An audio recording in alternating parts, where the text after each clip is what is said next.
امتى تشكي ان عندك نقص فيتامين د وتتصرفي ازاي؟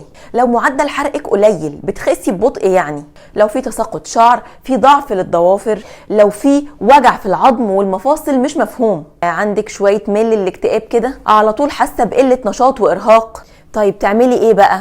روحي حللي على طول عشان نعرف النسبة بالظبط ايه، وعلى اساسه هيتحدد تركيز علاجك. طيب افرضي عملتي التحليل وطلعتي زي الفل ما عندكيش اي نقص فيتامين دي، بس في نفس الوقت مش بتتعرضي للشمس كتير، لا دراعاتك ولا رجليكي بتتعرض للشمس بصورة شبه يومية، في الحالة دي يبقى خدي تركيز فيتامين دي اللي بيغطي بس احتياجاتك اليومية. احنا محتاجين في اليوم 600 وحدة، هتلاقي معظم المكملات الغذائية أقل تركيز فيها 1000 وحدة، يبقى امشي على تركيز 1000 وحدة ده يوميا عشان ما نتعرضش بعد كده لنقص فيتامين دي. اكتبي لي في الكومنتس هل عملتي تحليل فيتامين دي قبل كده ولا لا، وطلع نسبتك كام.